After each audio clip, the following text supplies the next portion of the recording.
First, Pennsylvania, now Florida. U.S. presidential candidate Donald Trump has survived another apparent assassination attempt. It comes barely 2 months after a bullet grazed his right ear during a Republican campaign rally. Authorities have taken a suspect into custody for further investigations. 2 backpacks pinned to the fence on the perimeter of Donald Trump's West Palm Beach golf course.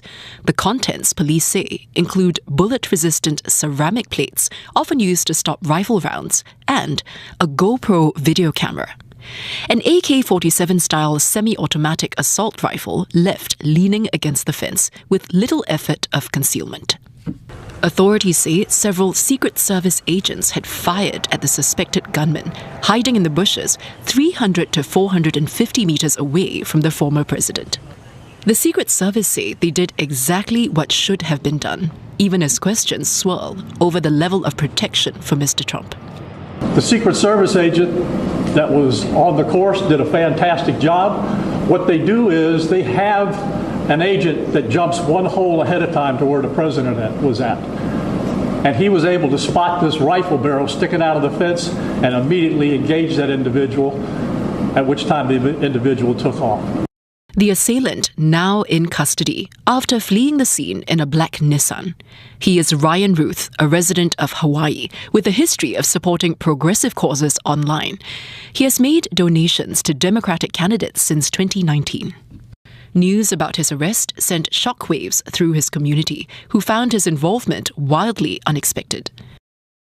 Like I said, pretty kind. I travel a lot for work, and my wife has been here, on her own, and most of the neighbors around here have taken good care of her, and he's been one of them. Like, never mean-spirited and always welcoming, just in general.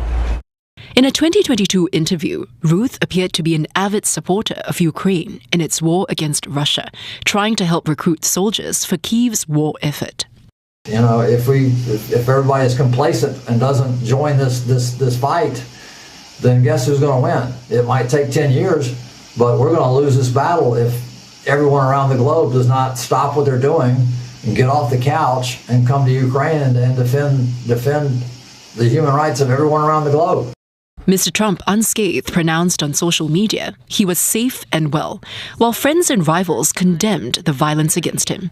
Vice President Kamala Harris expressed relief and reaffirmed that violence has no place in America. Several Trump supporters, including his running mate J.D. Vance, offered their support and gratitude that a tragedy was avoided. Trump promised that nothing would slow him down or make him surrender. And with just over 7 weeks remaining in the race for presidency, analysts warn such attacks might become the new normal. All right, let's stick with this story for a bit. And for that, we're joined by Caroline Malone, speaking to us live from Washington, D.C. Again, Caroline, surely the Secret Service will be coming under renewed focus after this second incident in as many months.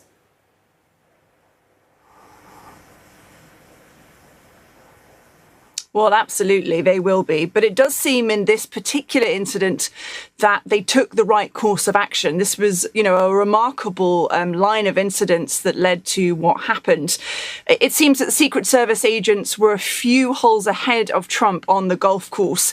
And in fact, one of them spotted a barrel of a gun sticking out from the trees, which is really remarkable considering they were at a distance of about 400 meters away from Trump. So quite a distance. Clearly, that's their job. That's what the Secret Service are there to do. And they were able to find the person eventually. Now, what might come into question, however, is that they fired shots on this person, but he got away. And it wasn't until he actually got into the neighboring county where the sheriff's office was actually able to track him down in his car. So, the outcome was okay in this incident. Clearly, this person has been, taken and found. But it's the second incident that's happened, particularly to Trump. We know the first one was particularly tragic, of course, because the bullet grazed Trump's ear when he was at a rally in Butler, Pennsylvania. But actually, someone in the crowd was killed. And that was when the Secret Service really came under intense scrutiny. And investigations into what happened at that rally in Butler, Pennsylvania, will be continuing for some time. Still, the elections just under 2 months away. American authorities must be scratching their heads, attempting to keep political tension under some control.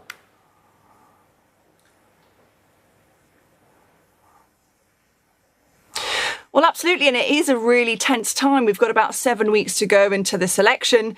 You know, it's a very intense election in many ways, with a lot of strong rhetoric being used on both sides about the opposing candidate. Now, following the first attempted assassination of Trump, he actually spoke at the Republican National Convention, and he spoke about unity. He spoke about the importance of bringing the country together. We've also heard both from President Biden and also, you know, his opponent to be the president, Trump's opponent, Kamala Harris, who said there's no place for violence in this election cycle. So, you know, the leaders in this campaign have been speaking out against violence, but, you know, you still have these sort of isolated incidents of people who are attempting to use violence in this campaign, which is incredibly concerning. Now, one thing that might come under further consideration going forward is that Trump and Harris, because they're candidates and not actual presidents, have a certain level of security to guard them. They might decide that at this point that they need to increase that security even more, given these repeated threats. Indeed. All right, leave it there for now. But thank you so much, Caroline Malone, speaking to us live from Washington, D.C.